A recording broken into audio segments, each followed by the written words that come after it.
Welcome to Fantasy Sports Daily with Kyle Elfrink and Ray Flowers, Monday through Friday at 11 a.m. Eastern Standard Time. Don't forget to use the promo code FSD20 for a 20% discount on the products over at fantasyguru.com.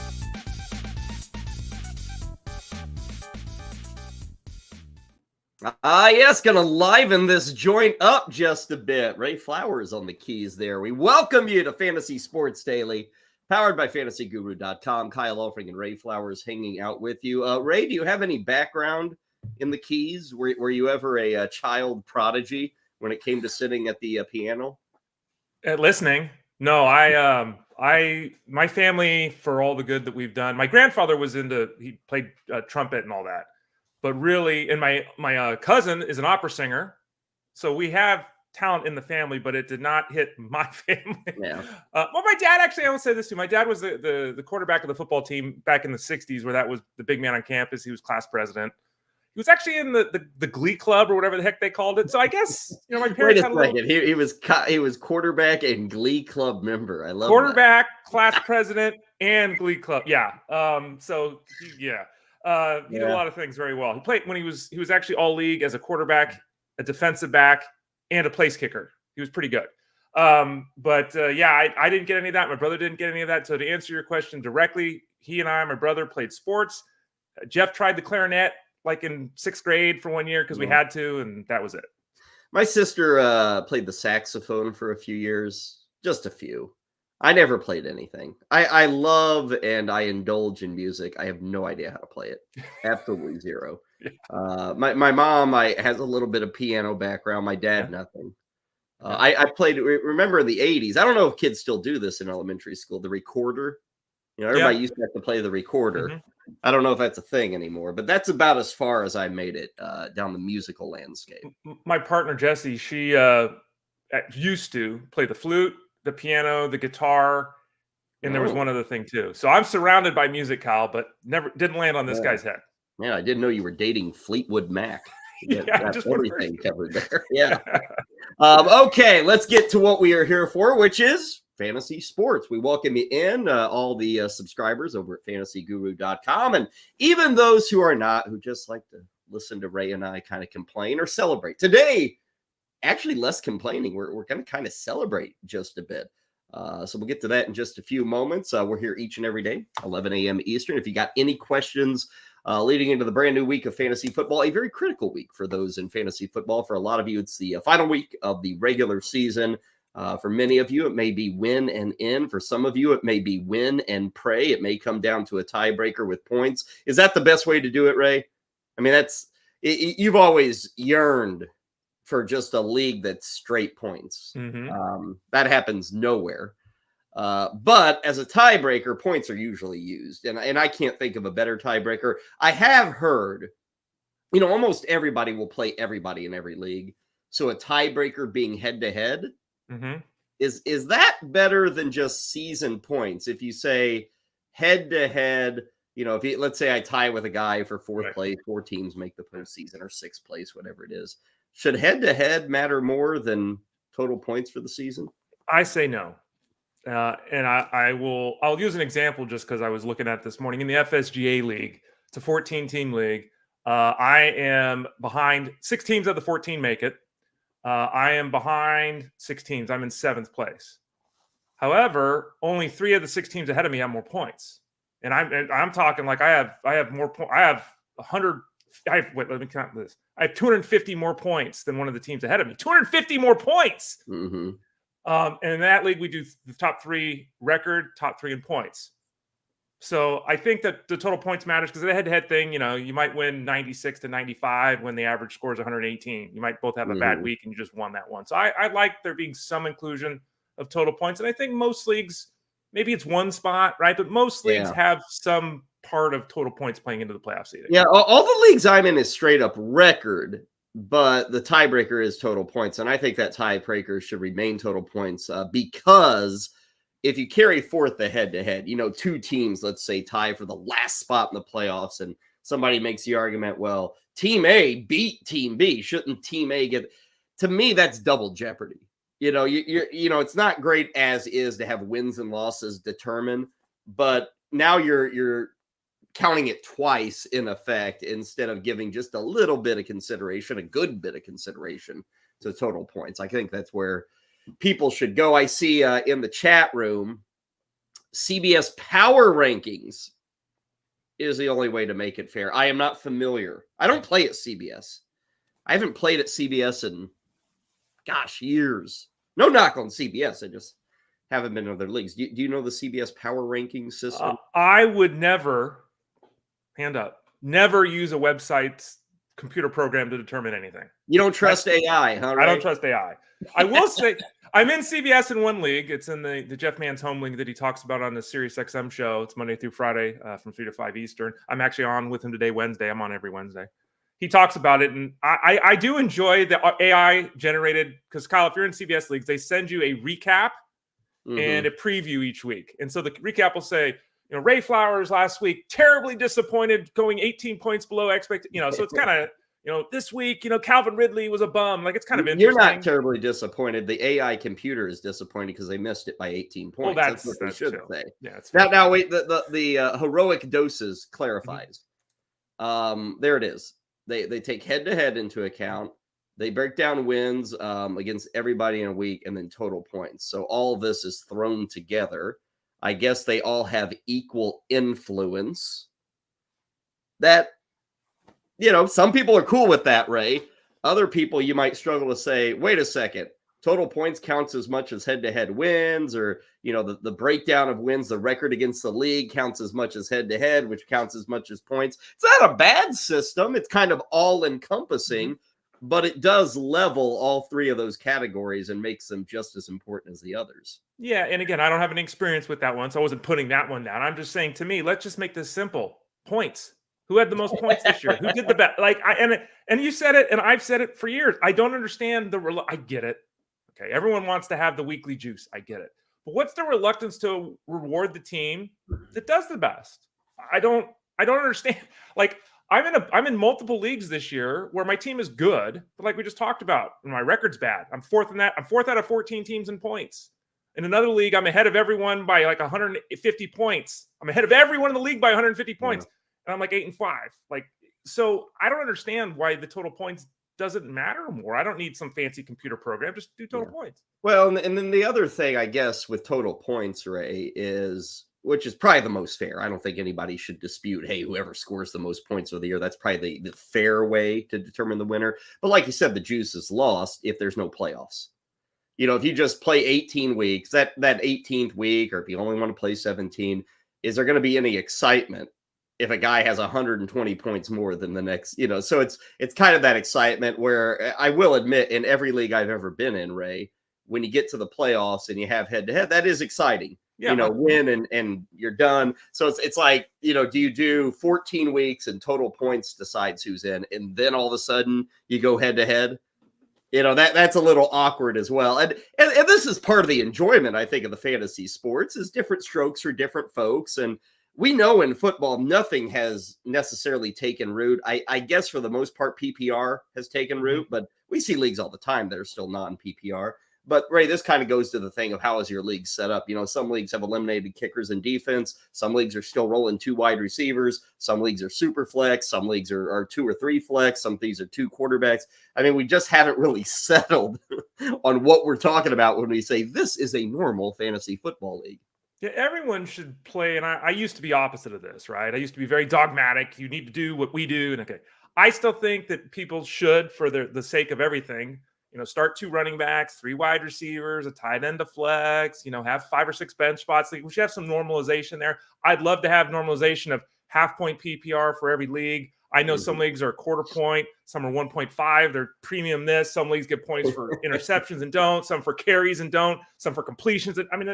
So football has always been maddening to me from that angle of things. It's such a simple game, or at least it could be in the fantasy space. Very simple, but it's never been that way. There's always been a lot of back and forth with the determination of people wanting to make their leagues unique, Kyle. Furthermore, on that CBS Power Rankings, that last post there by the Heroic Doses, and really appreciate him jumping in, kind of explaining this, and others who have an opinion on this.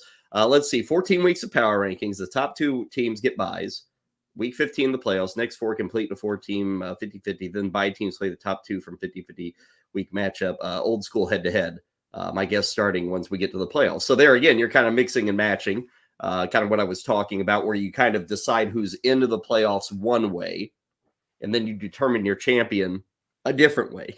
So it's kind of weird to do it that way. Although, hey, it's probably exciting. I think he said he's been doing that 15 years in his league. So I guess everybody does agree and have fun with it. Let me ask you one final question here, Kyle, because I know this is a big topic for you, and it's been. I know where you're going with this. Yeah, when you and I have talked about it for years, should we be playing the final week in week 17 or week 18 in fantasy football? 18. I do. And this is, see, like I say that, Ray, to people, and they're like, oh, that is absolutely bonkers. That's dumb. Oh, gosh, you never know who's on the field in week 18. And my statement on that is tough luck. That's the sport. It's like this idea of, and I've always said the games are scheduled. That's part of the season. Why don't we play it? I love fantasy football. I can't get enough of it. And yet I'm not going to play a week that's actually scheduled. Logically, it makes zero sense to me. And I get it, Ray. Guys sit. Boo-hoo. And the other thing to remember, please, is that come week 18, 2 teams are affected. 2 fantasy teams. Are you sure their quarterback's going to be sitting? Like we're eliminating a week because of the chance that a championship squad may go into the week 18 without their running back. I am in a 16-teamer, Ray. We play everybody once. Our regular season is 15 weeks. So that's different from, this week. I think week 14 will be the finale. But we play everybody once. Right. So all 15 games. We take 6 into the playoffs. The top two get a bye. This is head-to-head, not total points. And so you play 16, 17, and 18. That's how we do it with 16 teams in that league. Yeah, and we've had this discussion for years, and I have rarely been in a league that played in week 18. I've never had an issue with what you're saying, because you're right. Yeah. The idea, I've had people ask me that week. Nobody does. I've had people ask me questions. What if players rest in week 17? I'm like, guys, people don't rest in week 17. Like, that's not, teams have to win. If they do, Ray, it's like 2 guys, or it's like 1 team. It's like, are we going to just blow things up because 1 out of 32 teams is affected? And I don't have data because I don't have the numbers in front of me, but I can tell you that when teams rest guys, they don't work in the playoffs. And teams know this. Like, you can't give a guy 3 weeks off and then say, oh, go crank it back up. That's not how it works. I think another thing that's interesting on the other end, Kyle, is that I'm in multiple leagues. The Elite Listener League is this way because you have to win the league, and then there's an overall component. Scott Fishbowl is this way. There's leagues that have already started the playoffs. So there's leagues that are starting the playoffs while there's still bye weeks involved. Now that's different because, that's not your choice. That's not the team's choice. They're not playing. So we've even got things on the other end of things. Leagues going so early that bye weeks are affecting who's available for the fantasy. That Scott Fishbowl, which is hugely popular. For those who don't know, it's a big fundraiser. Experts all over the industry are in this thing, and they raise a ton of money. They've been doing it for years, so it's very popular. But so they were in the playoffs last week when 6 NFL teams were on bye. And this week too. Yeah. Well, 6. Yeah. That's, who I'm trying to recall who was even on bye. Buffalo was on bye. They were one of the teams. So it was, not the easiest thing to do, get into the playoffs and you don't have Josh Allen. That seems a lot worse to me than playing week 18. That's how I would see it. Gosh, Ray, I would in a league like that, I'd almost pay attention to week 13. That's like when my playoffs start. I'm looking at those weeks with 6 teams on bye, and if I'm in the postseason, gosh, if I'm deciding between Jalen Hurts and Josh Allen, and I hope Jalen Hurts is going to be at least playing in week 13, that's changing my draft strategy. Absolutely. Yeah. And I don't know if this is the case because I didn't look into it, but just to give a shout out to our man Sandro Anello, who produces the show on SiriusXM, is obviously part of the crew over at fantasyguru.com. Sandro is, if I'm not mistaken, 34th right now in Scott Fishbowl, which is damn impressive. So I don't know if 2,500. How many? 2,000? Yes. So I don't know if he factored in the bye weeks. I'd have to ask or look up his team, which I haven't done. But he's killing it. I'm still alive, but I'm like at 980. Like I just made the final cut down to 1,000 this week. But yeah, Sandro's at 34. He's killing it. Yeah, good stuff there, and we'll have to stay up to date, I should say, on what's going on with that Scott Fish Bowl. Anyway, we are off and rolling. Didn't know we were going to talk about league settings, but that's just kind of the way the pod goes here on Fantasy Sports Daily. What are we going to talk about today? Well, I'm glad you asked. Yesterday, we talked about all the QBs and really the lack of viable backups that we have seen throughout 2023. Got me thinking about running backs. Everybody complains about how that position is overrun by injuries. Not so much in 2023. Quarterbacks is much more brutal than what we have at running back. So Ray and I will run through a few of the numbers there. We'll get you updates on some other injuries. Jacksonville, of course, is a major spot to look at for this weekend. Christian Kirk, the news is not good. Trevor Lawrence, I guess the news is good. There's even the rumor that maybe he's playing this weekend. We're seeing some practice squad signings, and if you pay attention to that, which I'm not going to say you have to, but it does give an indication, perhaps, as to where teams and certain players currently stand as we ramp up towards the postseason, especially like a team like Green Bay making moves at running back. Could give you an idea on Aaron Jones and his status. Take our first look at Week 14, some spreads and totals. I will tell you this, the totals are ugly. I think 15 games this week, something like that. 7 of the 15 games have point totals 40 or lower, which is awful for the NFL. But it's been that way for a while. Like we've had, and not maybe to this extent, but it's been that way for a long time. And Ray, obviously the answer is, well, quarterbacks, they're all injured. But and this is a topic for another day, but you look at other numbers, they're down like crazy. Like sacks are way up. The offensive football has just disappeared. And again, a lot of that is due because of these backups, but just kind of an ugly year for scoring. It's still been exciting. I mean, I'm still having fun playing fantasy football, but kind of alarming to see these constantly low totals. We'll also sneak in a little bit of baseball. I think today is the actual final official day of the winter meetings. It's been fairly quiet.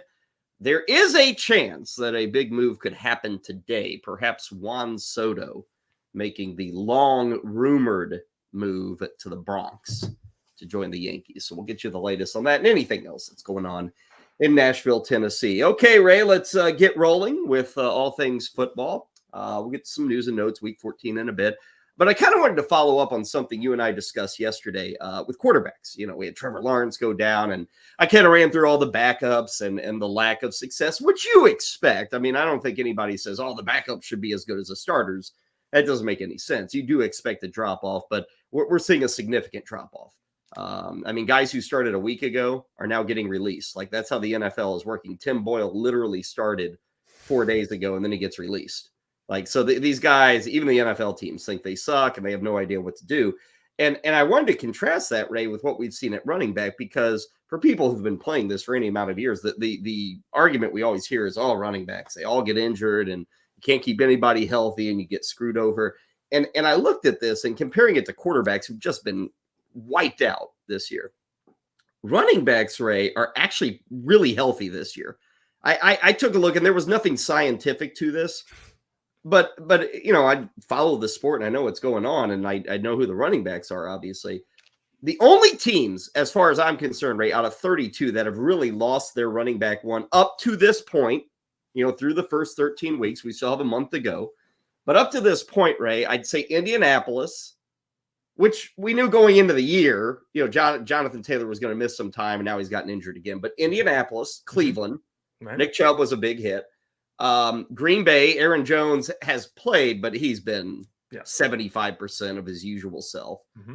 And Chicago, who's had Khalil Herbert for half the games. They've had Devonta Foreman for half the games, but still, there's other than that, Ray, I believe 28 teams have pretty well had their RB1 all season. Now the results maybe haven't been great, but am I missing a team out there? The other 28 teams, as I see it, have all had the guy that we kind of considered to be the guy.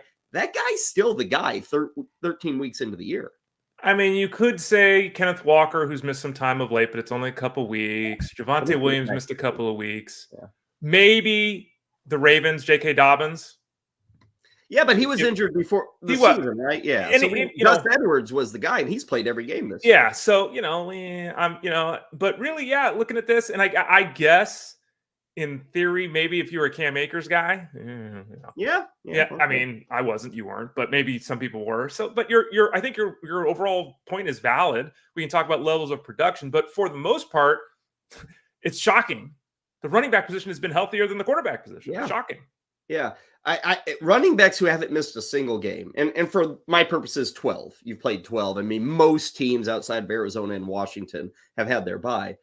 McCaffrey, that's a shocker right off the top. Yeah, right? I guess if McCaffrey's going to be healthy, then everybody better be healthy. But McCaffrey, Jacobs, Etienne, Henry, Mixon, Pollard, Pacheco, Rashad White, DeAndre Swift, Brian Robinson, Najee Harris, Bijan, Madison, Stevenson. Now Stevenson's hurt now, so he's not going to be on this list later. Jerome Ford, I mean, has played every game, and he's been the RB1 pretty well ever since Chubb went down. James Cook, Chubba Hubbard, Gus Edwards, Breece Hall, Jalen Warren. Like, that's a good 20 running backs, Ray. Furthermore, 24 running backs have gotten to at least 115 PPR points already this season, which when you average it out, it's like 10 points a week. But Ray, if I am getting an average from both my running backs of double digits, I've done pretty good at running back. If that's my average totals, I'm getting at least 20 points from my two running backs. And we've got 24 guys in the NFL at the running back position who are actually averaging 10 points a week, which kind of surprised me. It's that deep of guys you can turn to for points week in, week out. And again, every scoring system is different, right? But I mean, if you wanted to go on like my dynasty league, there's 37 guys. If you add in the Darrell Hendersons of the world, that haven't played a full. So there's been, like you said, quite a few guys at 10 points. Now, when, Christian McCaffrey scoring 25 a week, 11 points doesn't do you anything in comparison. But Kyle's point is valid that, if you have two guys out there, and this is we're in the Najee Harris zone, right? We're in the Breece Hall zone. We're in the zone of players that, even like Ford, who we mentioned, guys that aren't necessarily having great weeks, but it's, 14, 15 touches, it's 75 yards, it's a score every couple of weeks. You can win with that depending upon how your roster is constructed. And I think that, this year has been very unique because that is, you're totally right with your premise, Kyle. And that is that the running back position is one that we're always nervous about the health of the players because of history. That's how this position, the attrition there is very high. It's been acceptable this year. And because of offense being down across the board, 11 points in 2023 from your running back ain't like 11 points in 2003 from your running back. It still is playable in 2023. Well, and again, just like I said yesterday, and you brought it up yesterday, I don't want to say 1 year is a trend. It's not. But to see this many running, like, we've still had injuries. Don't get me wrong. Like Nick Chubb, anybody who's lost Nick Chubb is rolling their eyes at this discussion. But that's like one huge stud who's missed the whole year.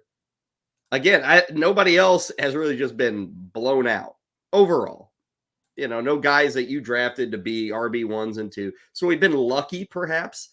But I wonder, Ray, if this is also an argument for what we've seen of kind of rationing out the work for these guys.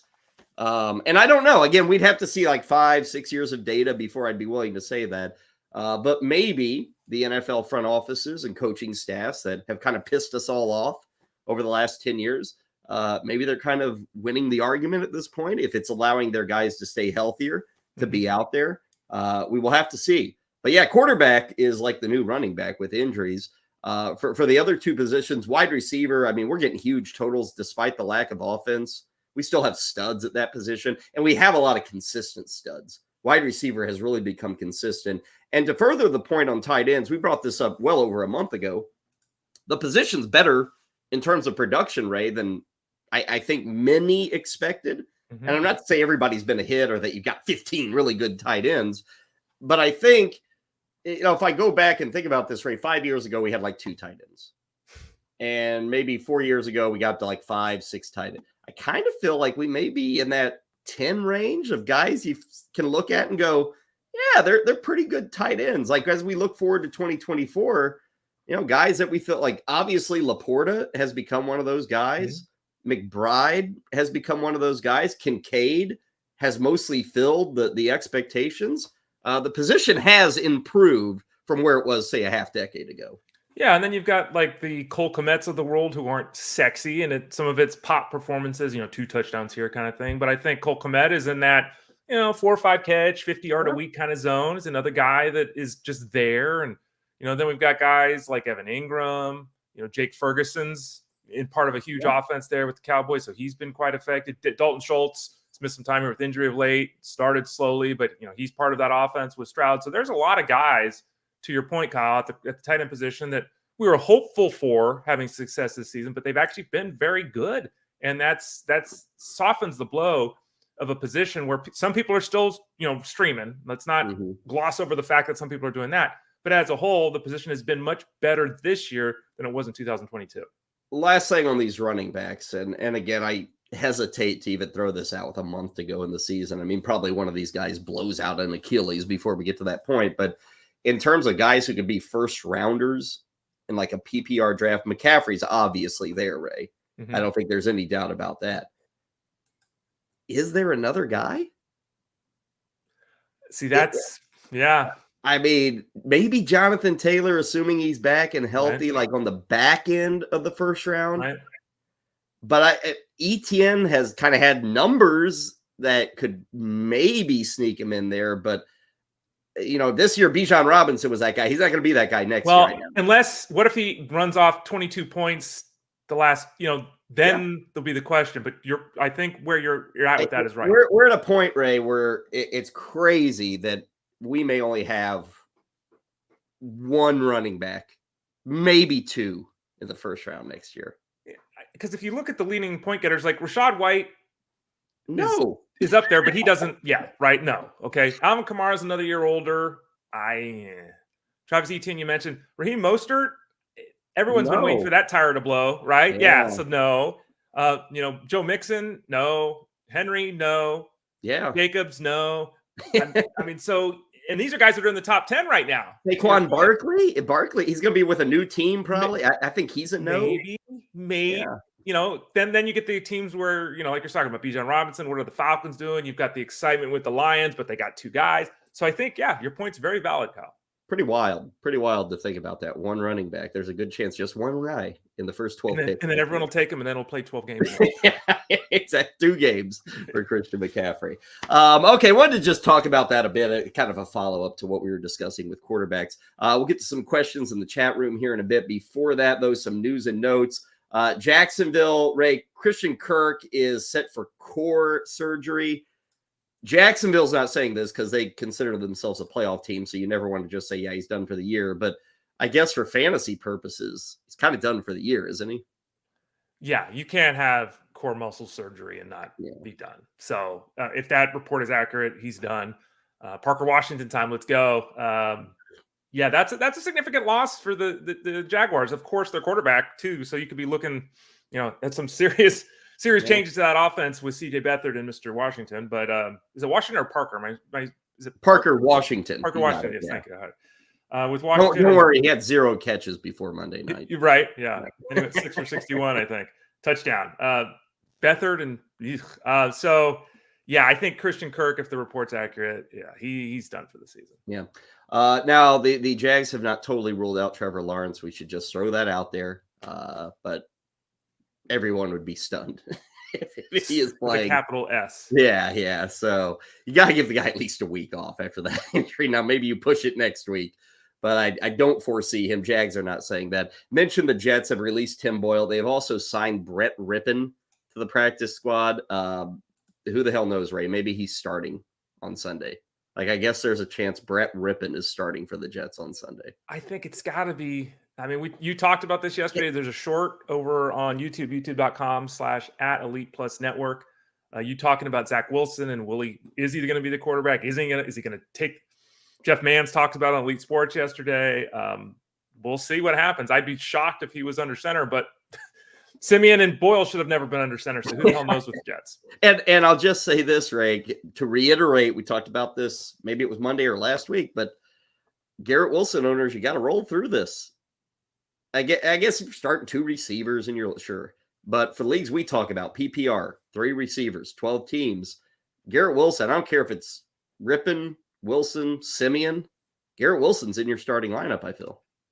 Yeah, and this is very easy if you have 3 wide receivers and not 2 in your lineup. If you have 2, I don't know. I don't know on Garrett Wilson, but I know that given the draft capital, you will have to make a significant move on the trade market or some crazy waiver wire addition to legitimately have 4 better options than Garrett Wilson. And I think even having 3 is very difficult. Speaking of practice squad additions, the Rams may have a new kicker. It's a guy Mason Crosby, signed to the practice squad. Remember him from the Packers? Oh yeah, he might be a team Hall of Famer with the Packers before it's all said and done. But the Rams make that signing, so we could see him out this weekend.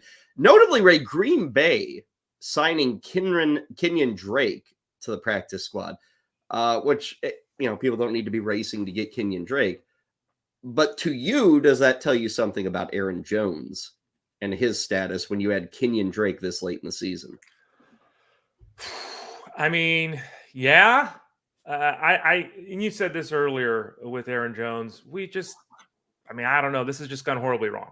It's just gone horribly wrong. And so they can't, there's nothing wrong with a team signing a veteran like Kenyan Drake, right? He's an established NFL football player. He's a veteran. You don't hear negative things about him. Okay, we bring him in. This is not Kenyan Drake is now going to go out and get 18 touches. This is not Kenyan Drake's a starter. Maybe they're also concerned about Dylan, who's a groin issue. I don't know. He's sapped whatever speed he had, if he has any left at this point. But yeah, I think that it's more of a house cleaning kind of thing. It would be a shock if Drake ended up in a zone where we were even considering him in the fantasy space. You see that question there from David at the bottom of the screen. You have to hold on to Aaron Jones unless I hear IR, Ray. Right. Aren't you? I would have to hold on to Aaron Jones. Maybe you're in a shallow league and there's actually like running backs who are getting 8 carries a week that you can pick up, maybe. But if you've held on this long, really the only way I'm dropping, if I've held on Aaron Jones this long, is if I hear that he's on the IR and he's going to be out for a month. Yeah, it depends. I mean, I can't give certainties, right? It depends. Yeah. But if it was my team, I would hold on to Aaron Jones. And so unless you have a weird setup, a small bench, a small league kind of thing, I agree with Kyle, because this is the kind of thing that even though Aaron Jones has been completely disappointing, Aaron Jones gets healthy the next week. He ramps up a little bit. Week 17, it's 20 touches and 2 touchdowns, right? Mm-hmm. Like they will have a role for him in this offense if he's indeed healthy. I would hold if I could. Okay. We'll get to some more questions in a bit. A couple of other quick news and notes. Tuesday DNPs for Najee Harris and Demario Douglas. Steelers and Patriots play on Thursday night. So that's why we give you those DNPs. The Chargers have opened up the 21-day practice window on Joshua Palmer. He's dealing with a knee sprain, I think was the injury. So there is a shot, not this week. I don't think anybody's expecting, but perhaps in week 15 or 16. Ray, would that be stashable? Get him now for $1 or maybe even free off your waiver wire? I mean, sure. And again, it all depends on it depends what your team looks like, what your roster looks like, the size, all that kind of stuff. And I know I say this a lot and people probably get frustrated by it, but it's really context based. Mm-hmm. Would it be crazy to do it? No, not at all. Would it be smart to do it? In a lot of scenarios, I think the answer to that would be yes, Kyle.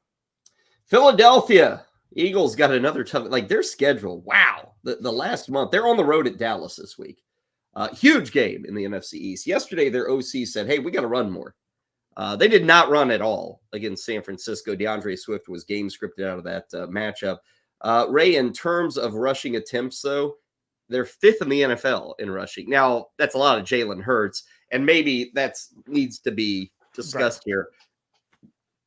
What he's in effect saying is we got to get our running backs running more. Because in terms of attempts, every time they fall forward 3 feet, that counts as a rushing attempt. Every time Jalen Hurts is running around, that counts as a rushing attempt. That's a guy getting 10 carries a week. I think what they'd like to do, Ray, because we look at Hurts and kudos to the man. He takes massive hits. He's constantly flying into the pile. It's a minor miracle he's still healthy. All these other quarterbacks have gotten knocked out, but Jalen Hurts is still with us. I think he's getting beat up. Much like last season, people forget he got into the playoffs last season. He was hurting then, played well, played through it, but his body's taken another beating this year, Ray. And I think the Eagles are just getting to the point where it's so late in the season. They're so close to the postseason. They're trying to hold on to a 1 or 2 seed in the NFC that they realize they got to get guys like Gainwell and Boston Scott just a little more involved down the stretch here. Yeah, it's kind of like you hear the Ravens all the time. Ravens lead the NFL in rushing yards, and it's like, well, 48 yards of that's their quarterback. It's not necessarily the running backs doing it. We have a similar scenario here because I saw that report too. And it's about the running backs because, again, the team, like you're saying, runs effectively. Let's cut back, theoretically, Hurts from 11 carries a week to 6, right? Let's have him have 1 or 2 design runs maybe. Let's have the rest of him kind of be when he's scrambling. Maybe we use him for a tush push. But let's not ask him to do as much because has there been a game where he hasn't left limping? I mean, really? And this is, they don't lose with him. What are they, 28-3 the last 2 years with him at quarterback? Something crazy, right? Like they don't lose when he's under center. So they desperately need him to be healthy and moving on into the playoffs. So it would be nice to see them, do some more with the running backs. Because even when they've had success with the running backs, like DeAndre Swift's been perfectly acceptable this year, right? It's Hurts at the goal line, Hurts at the goal line, Hurts at the goal line, Hurts. So it'd be nice to see some of that go the running backs' way, in addition to saving Jalen Hurts for the playoffs. I'm thinking out loud here with how to stop this tush push, which nobody can, especially when Philadelphia runs it. Maybe Roger Goodell will stop it. That's because he'll stop it.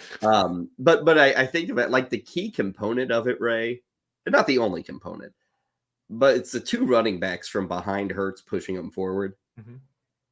If I'm the defense, my linebackers, it's like, screw the line. Don't try that battle. Find the hole and knock the hell out of those 2 running backs that are trying to push. Like, get to those guys before they get to Hurts. It's almost like, screw where the football's at and where Hurts is at. Let's go hit those running backs and keep them away from pushing Jalen Hurts. Now, I don't know if that's doable. It's really tough to bust through the carnage of a line of scrimmage. Right. But that's like the key here. If you could just stop those running backs from being able to push Hurts, you might have more success against. Yeah, and that's what Jeff Manza said independently of you. He said, I'm going to get my guys back, 4 yards off the line of scrimmage and just run.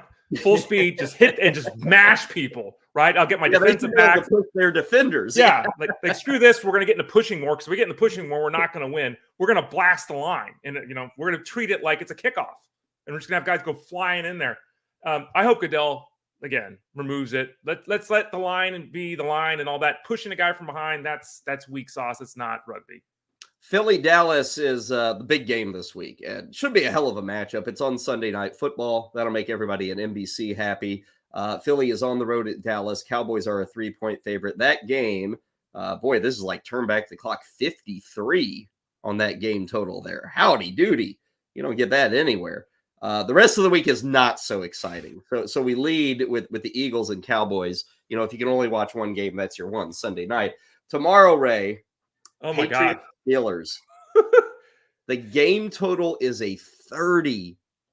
30 in the NFL. There are 2 teams on their own, the Cowboys and the Dolphins, averaging more than that themselves.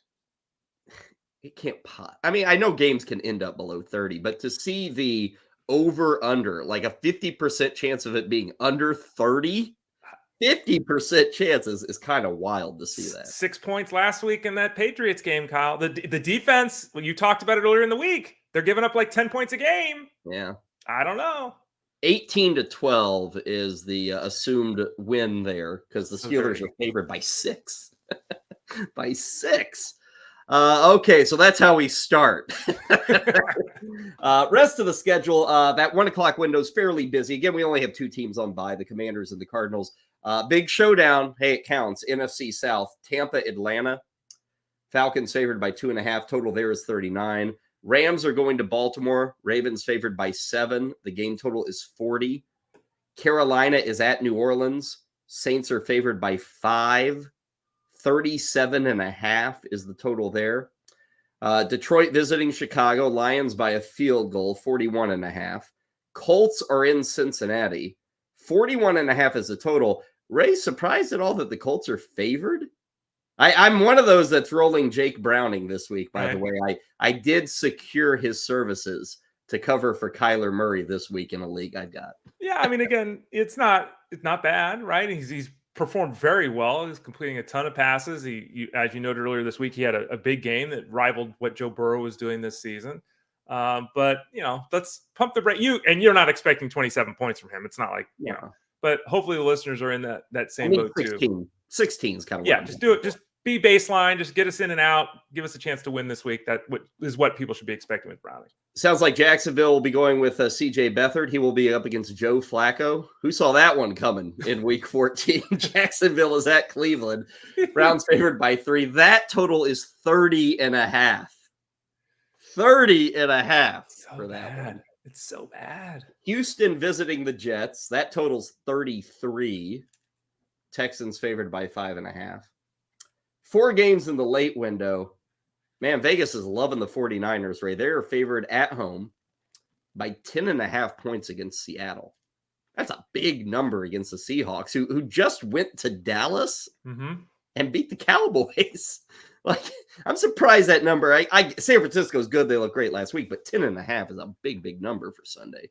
Well, did you see? I might be speaking out of turn here, but I think Brock Purdy's is he top 3 in the NFL and MVP now? Like, I'll look that up as we're talking. Yeah. Like, all of a sudden, everyone's like Brock Purdy and the Niners. I mean, let's be honest. They did thrash the Eagles. Like, they did. At 10.5, I mean, the Niners handled the Seahawks. They throttled them earlier this year too, right? So, but it is any double-digit number is a big number, obviously, Kyle. Minnesota visiting Vegas. We still don't know who the Vikings are going to have under center. Minnesota, though, favored by 3. Game total there is 40. Buffalo KC is a big one. That's in that late window on Sunday. It's at Arrowhead. Chiefs are favored by 2.5, 48.5. If Buffalo loses that game, Ray, are they donezo? I mean, probably not making the playoffs if they fall in that game at Kansas City. I think that's very fair. Yes. Yeah. What would the record be? Let me pull this up. Miami's obviously at the top of the NFC East. Buffalo would be 6-7. I mean, Pittsburgh's got 7 wins. Pittsburgh right now has more wins than Buffalo. Huh? What? Yeah. Kind of crazy. But you have to assume Miami, Baltimore, Kansas City, all in good spots. Jacksonville has a leg up here. They could fall apart, but one of Jacksonville, Indianapolis is making it. Right. So then it's down to Pittsburgh, Cleveland, Buffalo, Denver. Buffalo falls this week, 6-7. That's a rough one. Speaking of Denver, they are against the Chargers. That one has playoff implications. If the Chargers lose, they're almost certainly out of it. They're the home team in this one, favored by 2.5. 44 is the total there for the Broncos and the Chargers. And finally, end your week with the Titans visiting Miami.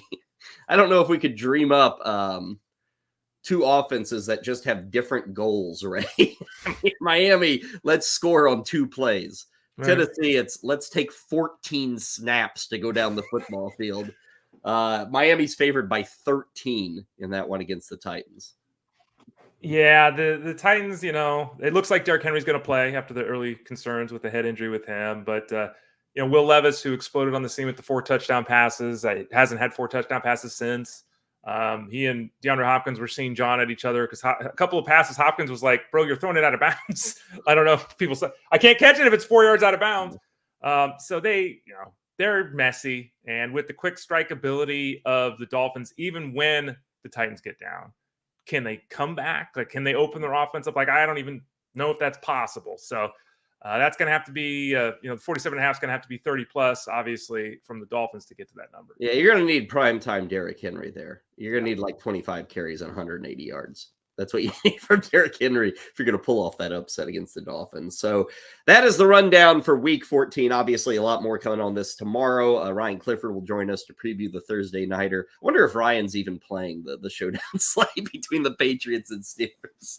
He has to. I think that's his job. So he'll give us the lowdown on what he likes in that game. Friday, I think Tyler Beaker is going to join us to preview the weekend. So we'll keep it busy as we go into Week 14. Let's hit up some questions that are in the chat room. Appreciate your patience for those who have sent questions. 30 minutes ago, 40 minutes ago now. Greg Martinez, super flex, and he's desperate. Joe Flacco or Jameis Winston? No. He's desperate, Ray. It's got to be Winston if he's playing, right? I don't know. The Amari Cooper thing's important. It is. And I'm kind of the belief Cooper doesn't play. Right. So Winston's probably the choice. I think Winston is still my choice, even with Cooper. And hey, that's desperate, Ray, but there are certainly scenarios where you can Absolutely. get 18 points from either of those guys. Oh, yeah. Yeah. And we saw Joe Flacco look very effective last week. We jested earlier this week on the show about, has a quarterback looked better for the Browns this year? It's kind of debatable. But I would play, obviously, Jameis Winston if Carr is out. And with all of Carr's health woes, as we discussed earlier in the week, it would be surprising if he's out there. So I'd go Jameis Winston and hope he doesn't throw his 3 picks. Let's go to a defensive question that we have next. I always love those defensive questions. What do we got here? This is from Jay. Green Bay defense or Browns defense? Did I forget the Packers game on here? Might have forgotten it. Packers Giants. Oh yeah, we have 2 Monday nighters. Yeah, we have double your pleasure this week. You don't even have to tune into the Titans Dolphins. Packers, but you have to tune into the Packers Giants if you want to go to that's the other Monday nighter. I forgot it. Both games start at 8:15, by the way, so it's a double dip.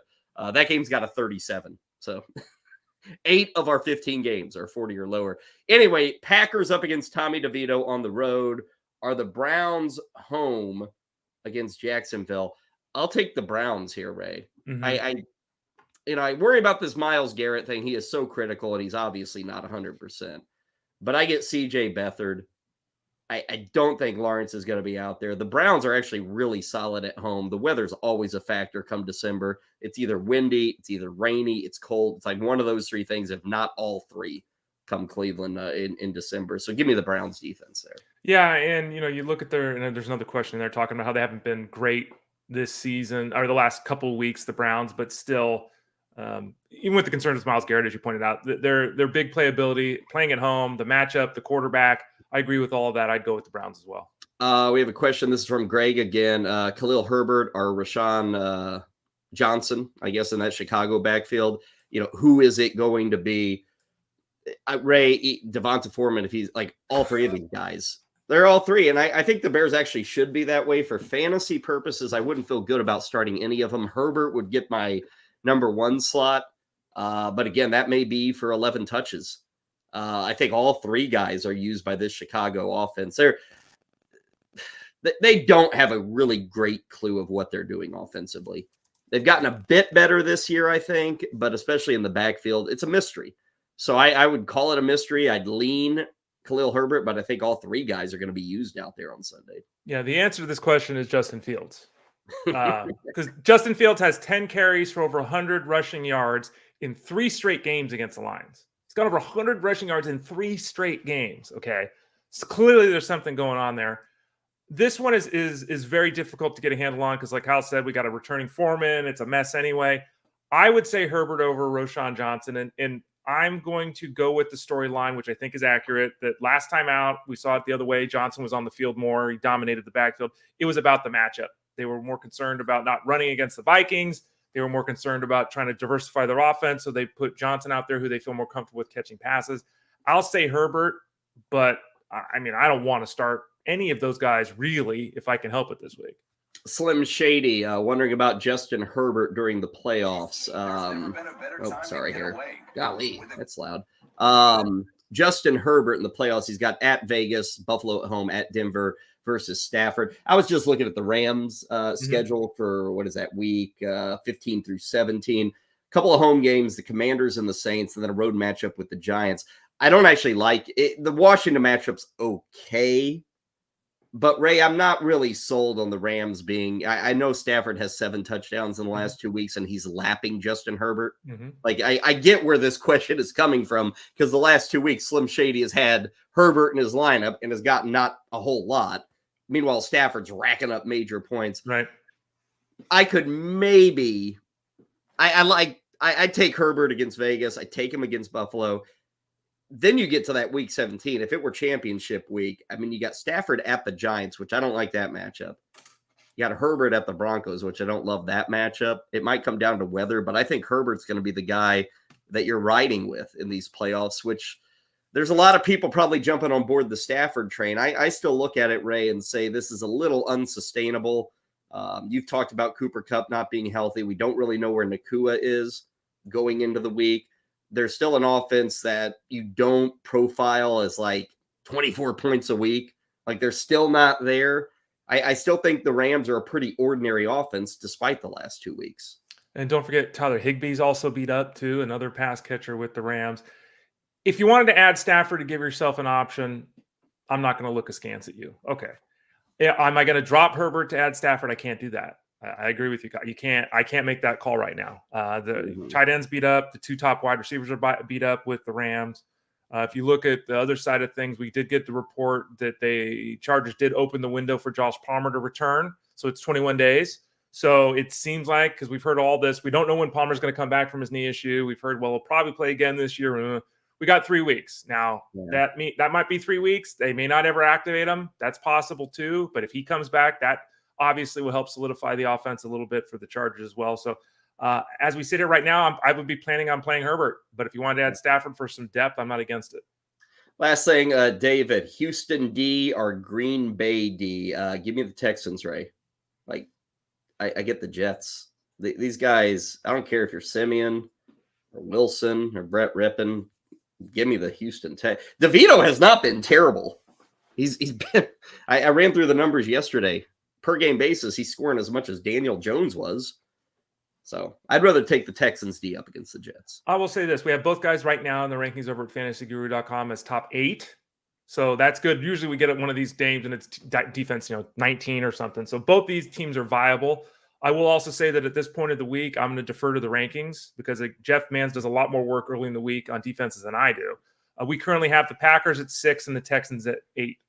Okay. So again, this is not to say Kyle's wrong. Again, this is, it's 8:45 in the morning on a Wednesday. We're still breaking down matchups and such for the week, but the rankings have them both as top 10, and that's rare that you have the option to go with either team with the top 10 matchup. Great stuff in the chat room. A lot of good questions, so we appreciate all those, and we'll continue that Thursday, Friday, every day. We do our best to maybe run through a few of your questions. I had a little extra time today, able to hopefully set you straight moving forward. As always, Discord is kind of available throughout the day. So if you're looking for help with some other questions that may pop up in the next few hours, head over there. We will have somebody standing by to make sure we can help you at fantasyguru.com. Before we get out of here, quick run through on the baseball winter meetings. Again, Ray, it's pretty quiet. There's been, minor things, although, yesterday gave us some news, probably with the Yankees getting Alex Verdugo. They gave up 3 minor leaguers. They traded for Verdugo. It sounds like they're very serious about getting Juan Soto. In fact, Ray, that trade may go down in the next day or two, it sounds like, with Soto and the Padres maybe flipping him to the Yankees. Yeah, while the Yankees and Red Sox do a deal, that's like the Dodgers and the Giants doing a deal. You don't see that happen very often. I found it interesting that, Aaron Judge wants to play center field. Yeah, let's put our 6'8" guy who's always hurt out in center field. Okay, whatever. No, he's pretty good. He's I know. Good defender. He is, but do you want that? I don't know. I got to have that bat in the lineup. But it sounds, and again, this is where we're at. Unfortunately, nothing big is happening with baseball, right? So everyone's rumors, right? The rumors are that the Red Sox are interested now in potentially flipping Verdugo in the package to get Soto. The Yankees are interested in flipping Verdugo to get Soto. So I hate this. I don't know how many people hate this too. I hate the fact that the Dodgers and the Yankees always seem to get all the high-priced guys. Hey, Ray, I get it, but it's not like they're winning. The Yankees haven't won in 20 years. Yeah. The Dodgers have won title in 35 years. Yeah. It's like, cool, they do this, but I'm not upset about it because it's not like they're just racking up World Series titles because of it. Yeah. No, I can appreciate that. But yeah, that's the rumor that Verdugo will get flipped to the Padres.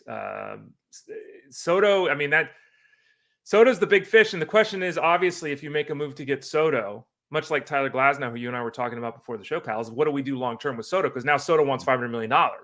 So you've got to give up 4, 5, 6 players, according to some of the rumors, to get Soto. And then you got to pay him a boatload of money. So this will be a fascinating situation with one of the best young stars in the game and a guy who at this point in his career is on a Hall of Fame trajectory. I think because of just a year left, and you'd have to think he's going to want to reach free agency. Maybe he wants to be a Yankee and he gets traded there and he's ready to ink a 10-year deal, and maybe the Yankees do it. I don't know. But in terms of the trade, like, you mentioned 5, 6 dudes. I'd kind of be surprised if the Padres get that.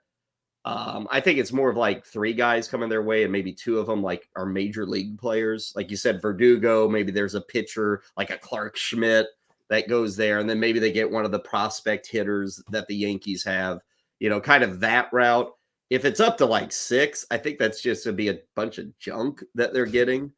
And they need players. I mean, it's been talked about a lot. Their pitching staff is going to be totally different. So they actually need guys like a Clark Schmidt or Nestor Cortez, who the hell knows, just to come in there and throw for San Diego. So we're hearing that things are picking up on the Soto to the Yankees front. Atlanta has flipped Marco Gonzalez to Pittsburgh, if you care. Craig Kimbrell might be signing with Baltimore. Remember, Felix Bautista pretty well out for next season with his Tommy John surgery. So that's a concern there. The Cleveland Guardians got the number 1 overall pick. They had a 2% chance, Ray, which people say, wow, still had a 2% chance. And for the A's, Rockies, and Royals, who all were just hideous, I like it, Ray. They sucked and they didn't get the number 1 pick. Maybe they should try harder next season. Well, I love the reports coming out of athletics land as well, saying that free agents are like, I don't really want to sign with you because I don't even know where I'd be playing next year. Like, what city would I even be living in? So, shocker that the A's might have some hard time attracting some interest. And it's always been a place where free agents don't flock to, but there are guys who say, I can sign a 1-year deal and I'm going to be in the starting lineup, or I can be the closer there.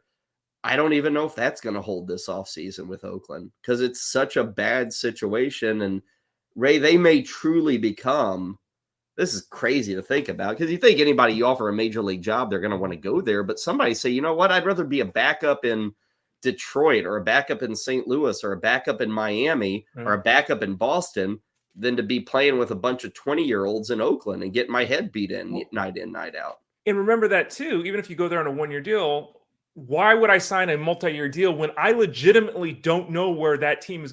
Where are they going to play? The stadium in Vegas is like 2027 or something. It's like 2028. Yeah. And I would be, with everything, all the acrimony here in the Bay Area, I would be stunned if they extended this deal at the Coliseum for the Athletics. I think the Athletics are out. I don't think the Athletics are going to have a place to play, and they're not going to play over in San Francisco. The Giants aren't going to let them do that. They're going to have to go play in Stockton or something like that at the minor league stadium. No, I legitimately don't know. Does Sacramento have a baseball stadium or not? Probably not. I mean, Stockton's close by. The Stockton Ports. They could maybe go to Vegas and play at UNLV or something. But I mean, don't even as a free. I don't even know I don't even know what state I'm going to be in if I sign there.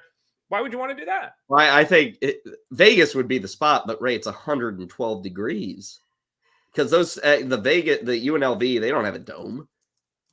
It's just they're going to be playing outside. They can't. 118 degrees at midnight Vegas time just to get the temperatures to like 95. Yeah, with the 6,000 fans, with the stadium being full, right? I don't even know if 6,000. I'm making that up, but who knows? Baseball making a mess of their own doing. They did it. Nobody else did it to them. They did it. So we'll see. Maybe today we've got the Rule 5 draft going on in Nashville. Maybe a trade. Who knows? Maybe a free agent signing. But tomorrow we'll talk it all over. Again, more football coming your way tomorrow. We do want to remind people, if you go to fantasyguru.com, we have a not rare, but it only happens maybe 5-6 times a year, midweek action in the EPL.